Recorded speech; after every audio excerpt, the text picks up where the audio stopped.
तो operating profit का मतलब होता है जो ऑपरेशन से पैसा कमाया आपने, ऑपरेशंस मतलब जो आपका मेन काम है, जो रोज का काम है, उससे जो आपने प्रॉफिट अर्न किया उसे ऑपरेटिंग प्रॉफिट कहते हैं।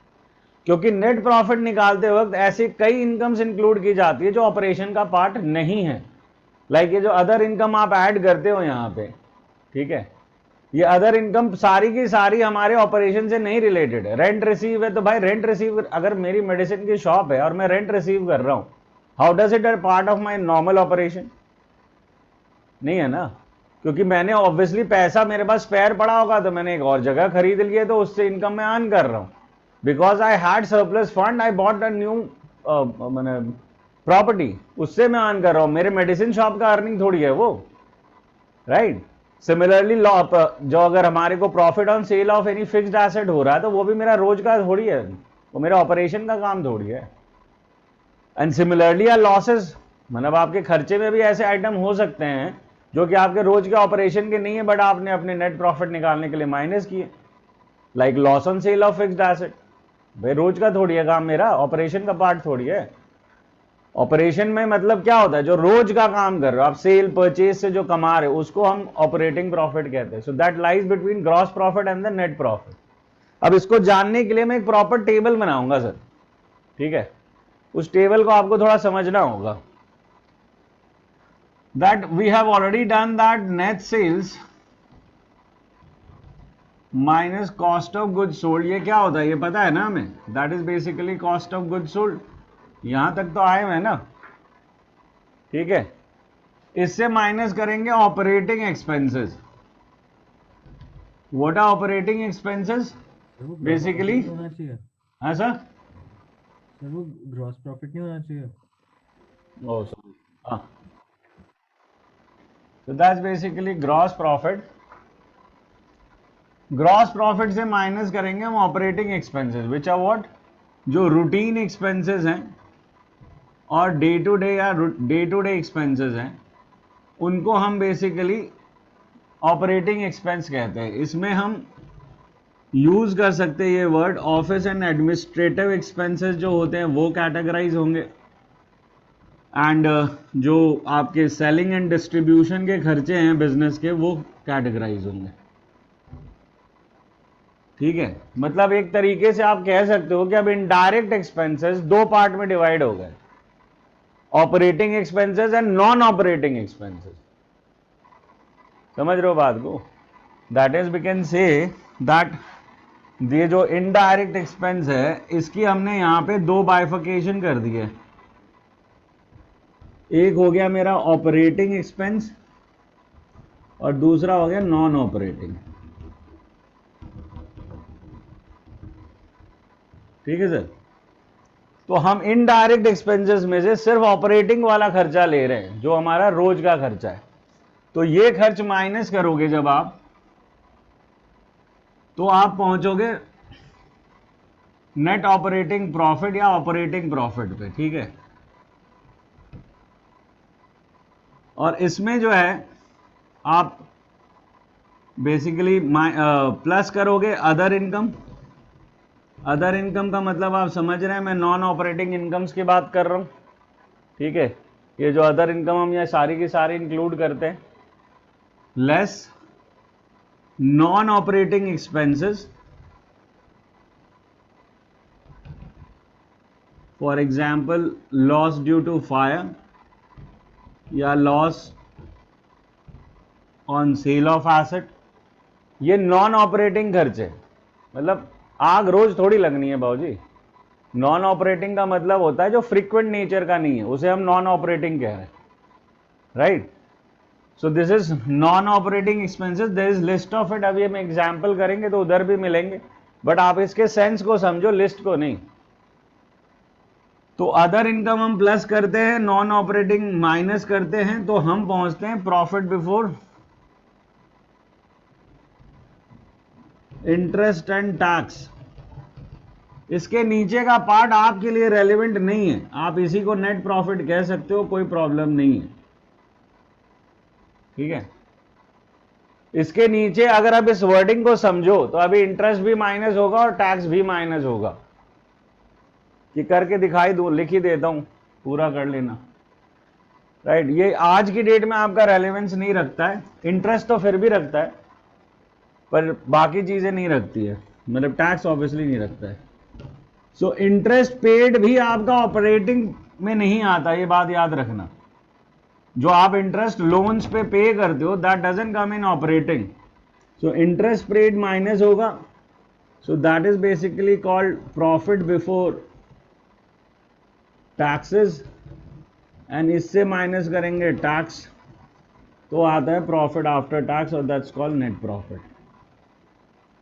बट टैक्स का एंगल आपके पास अभी नहीं होगा, बट फिर भी you will need this full statement in 12th again, that's assured. ये पूरी स्टेटमेंट वापस 12वीं में आपको चाहिएगी, ठीक है।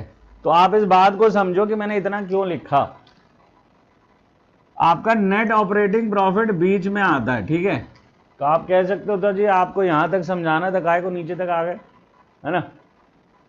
तो वो बंदा अगर तुझे नेट प्रॉफिट दे रहा है, इधर का एक आइटम नहीं दिया और यही आइटम दिए हैं, तो निकालो कैसे नेट प्रॉफिट, नहीं समझे। Net profit can be reached either this way और दिस वे, समझ में आई बात। दैट इज बैकवर्ड कैलकुलेशन से जाना पड़ सकता है या फॉरवर्ड कैलकुलेशन से आना पड़ सकता है, that depends on the question, और वो क्वेश्चन अब हम देखेंगे, ठीक है सर। मेरे पास सेल्स का फिगर है, कितना है, तो 6 लाख।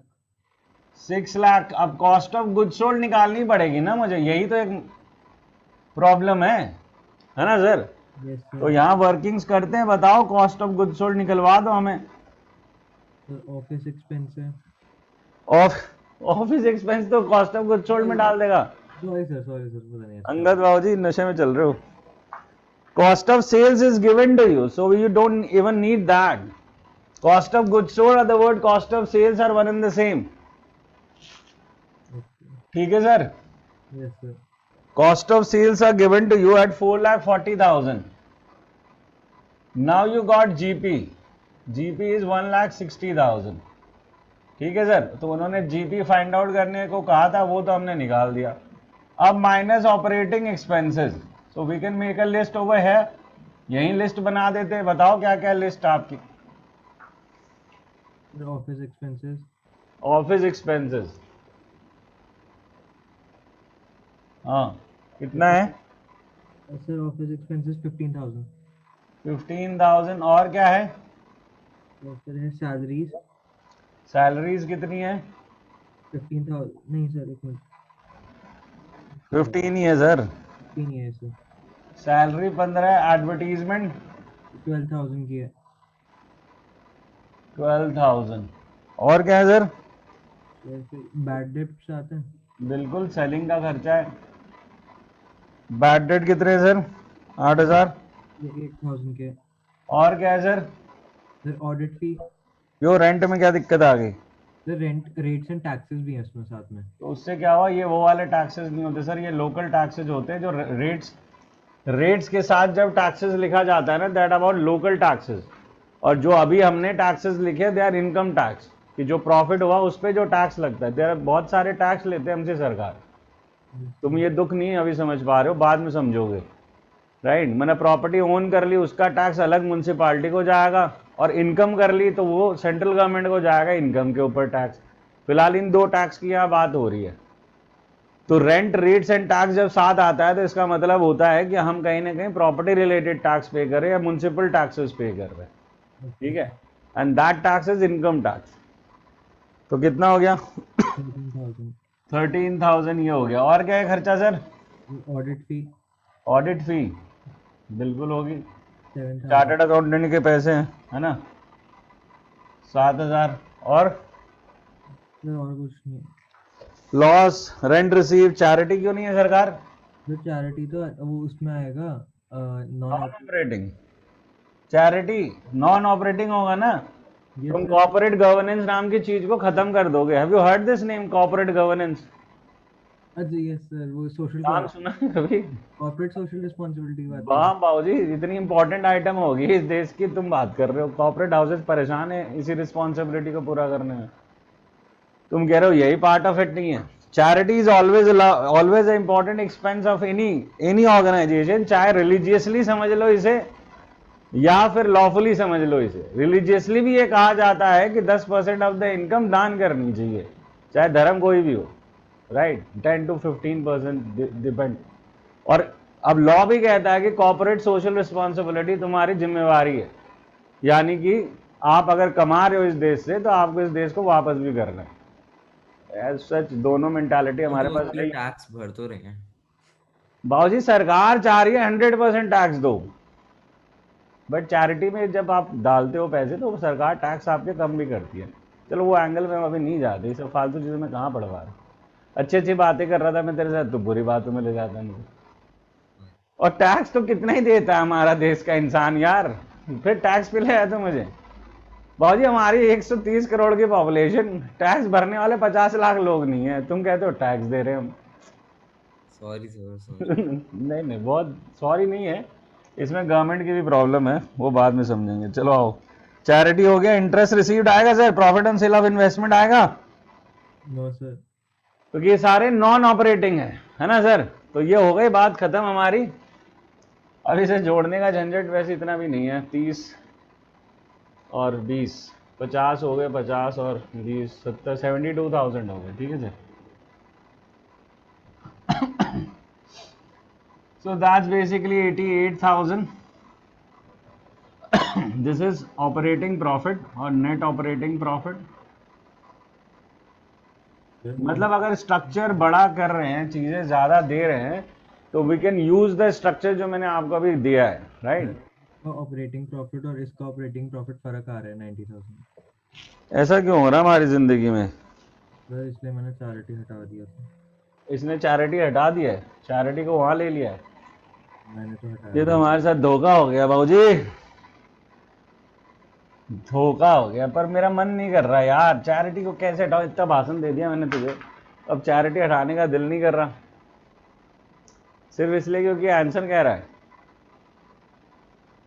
चलो मान लेते हैं, नॉन ऑपरेटिंग मान लेते हैं, उसमें आंसर ऑपरेटिंग मान लेते हैं यार। मैं बुकों से मैं लड़ता नहीं हूँ, उन्होंने बहुत रिसर्च करके काम किए होते हैं, हम रैंडमली उसको कह देंगे तो गलत है, अच्छा नहीं लगेगा। Let's not fight with the book, ठीक है। तो चैरिटी हटा रहा हूँ। सो बेसिकली कितना बचा था भाई? यहाँ तक कितना हो गया? 70,000। 70। So that's 90,000. This is operating profit और नेट ऑपरेटिंग प्रॉफिट, ठीक है। अब इससे हमें माइनस करना है क्या? जैसे ऐड करनी है अदर इनकम। कौन सी इनकम ऐड होंगी? जस्सी आ रही है? वॉइस ही नहीं आ रही जस्सी की, मुझे लग रहा है। ओके जस्सी रिलैक्स, आजा भाई आफ्ताब। एक तो रेंट रिसीव्ड होगा 2000। स्टार्टिंग से चल रहा है तू मेरे साथ? नहीं, एक सेकंड। चल रेंट रिसीव 2000 का ले लिया, मैं लिख नहीं रहा, मेरे पास जगह लग रहा है कम पड़ जाएगी इसलिए। हाँ, interest receive 3000। Interest receive 3000। Profit on sale of investment 6000। 6000। और एक सेकंड, और कुछ है अपने पास? नहीं है। Interest on loan. वो यहाँ वो- कहाँ है यार? नहीं, हाँ, वो तो और खर्च कुछ में नहीं आएगा, है। वो तो हाँ, खर्च अब में इसमें आएगा, माइनस नॉन करेंगे ऑपरेटिंग इनडायरेक्ट। एक्सपेंसेस में आ जाएगा। हाँ, तो उसमें लॉस उसमें ऑन सेल ऑफ फर्नीचर पहले लॉस 10,000। बाय थेफ्ट 8000 स्टार्टिंग हाँ, 8000। फिर इंटरेस्ट ऑन लोन 10,000। फिर और फिर loss on sale of furniture 10,000। Loss on sale of furniture 10 और चैरिटी 2000 की जितनी लड़ाई हो रही। हाँ, वो भी और बाकी कुछ नहीं है, राइट? नहीं। Are you done? देख ले एक बार, हाँ, चेक हो करके गया। सारे आइटम कंसिडर कर लिए हमने। 2 3 5 6 11,000 रुपए ये हो गए, ये प्लस होंगे 8 28 30,000 ये हाँ, हो गया माइनस सब होंगे। कुछ। So we reach net profit now, ठीक है, that would be how much, बता दे यार कितना आ रहा है आफ्ताब। अरे बोलता ही नहीं, 71,000. तो बोलता क्यों नहीं भाई, छोटी सी I चीज। remember. ऑपरेटिंग प्रॉफिट तो कैसे स्टार्ट करें इसे? सर नेट इस सेल्स बार में गिवन है तुम्हारे को, कॉस्ट ऑफ गुड्स सोल्ड वगैरह, जीपी वगैरह कुछ नहीं? नहीं, इस बार उल्टा चलना पड़ेगा। इस बार उल्टा चलना पड़ेगा क्योंकि इसने दे दिया नेट प्रॉफिट, है ना। So will go backward. So net profit कितनी दी है सर? 80,000। 80,000। तो उल्टे में हमें क्या करना होता है बेसिकली, पहले से थॉट प्रोसेस को रेडी रखो ना, आइटम को कंसोलिडेट करोगे उससे पहले आइटम को क्या करना है उल्टा में हमें ये बताओ, हमें फॉर्मेट तो मैंने दिया ना तुम्हें, तो Yes, उल्टा sir. क्या करना है मुझे? सर वो टैक्सेस, प्रॉफिट आफ्टर टैक्स मतलब टैक्स और इंटरेस्ट पेड। टैक्स के लिए नहीं है, इंटरेस्ट और जो तेरा नॉन ऑपरेटिंग एक्सपेंस है इसको करना है रिवर्स। रिवर्स मतलब करेंगे प्लस, है ना। तो उल्टा करेंगे ना, ऐड करेंगे हम यहाँ पे नॉन ऑपरेटिंग एक्सपेंसेस, और हमारे लिए अभी इंटरेस्ट भी नॉन ऑपरेटिंग एक्सपेंस का ही पार्ट है, ठीक है जी। Yes sir. तो सबसे पहले तो खोज खोज के लाओ नॉन ऑपरेटिंग एक्सपेंसेस कौन से हैं तुम्हारे पास। लॉस बाय फायर कितना है? 7,000। Loss by fire 7,000। और क्या है? और क्या है सरकार? चैरिटी। Non operating. हाँ तो चैरिटी अभी तो हाँ। डिफाइन हो गई, चैरिटी 2500 है, इंटरेस्ट ऑन लोन है, दिख रहा है सरकार? और सर वो मिला या हमने दिया है, वो तो अमाउंट नहीं लिखा ना, डेबिट या क्रेडिट। कौन सा? Interest on loan. भाई लोन बोल रहे हैं हम, ऊपर से ये भी डिफाइन करे क्या? तो रैशनैलिटी क्या डिफाइन करेगी तेरी? ये लोन हमने लिया है कि दिया है? लिया ही होगा। फिर रैशनल जाएगा ना, जब कोई चीज नहीं दी तो लोन को मैं लाइबिलिटी भी तो ट्रीट करूंगा कि मैं ये करूंगा मैं बैंक बन जाऊं। मैंने बांटे हुए लोन दुनिया को, मैंने नहीं बांटे ना लोन दुनिया को। और क्या है? ये loss on sale of machine भी आ गई, समझ रहे हो सर? Yes sir. तो ये हो गया 8,000 की, ये तो हो गया ऐड, ठीक है। लेस में क्या आएगा? लेस में आएगा अदर इनकम और नॉन ऑपरेटिंग इनकम कह लो इसे। तो क्या है अदर इनकम में सरकार हमारे पास? सर इंटरेस्ट एंड डिविडेंड लिखा है पर अमाउंट नहीं लिखा। अरे अमाउंट लिखा है नीचे रिसीव्ड के सामने। तू भी यार कैसे खेलने लग गया आजकल? अच्छा अच्छा। क्या हो गया, न्यू ईयर में कुछ कर लिया क्या तुमने भी? Received that is 4,000। फिर क्या है? Sir profit on sale of investment. Profit on sale of investment कितना है? 9,000। 1,000। That's it, we done with all the items. बोलो भाई। Yes sir. सो 80 ये कितना हो गया? ये 6 और 2 9, 15 और 9 24,000 रुपये ये हो गए। तो 1,04,000, 13,000 ये हटा दो तो 91,000 हमारे हो गए। इसका आंसर तुम्हारे पास होगा नहीं सर, इसलिए मुझे डरा नहीं सकते तुम। ऑपरेटिंग प्रॉफिट समझ में आ रही है बात? हाँ जी। सो एक एंगल था जो हमारे इस चैप्टर से छूट रहा था, अब इसे भी हमने कवर कर लिया। तो we are trying to settle down कि अब मेरे इस बुक से मेरा एक कोना ना छूटे। समझ में आ गई बात सर? कोना ना छूटे का मतलब होता है कि शॉर्ट क्वेश्चन पढ़ो, लॉन्ग क्वेश्चन पढ़ो, क्वेश्चन भी पढ़ो। जब पढ़ लिए हो ना एक किताब को लाइन बाय लाइन, उसके बाद उसके शॉर्ट क्वेश्चन लॉन्ग क्वेश्चन जितने हैं सब पढ़ो तो सही, रीड तो करो, तुम्हें आंसर आता भी है कि नहीं।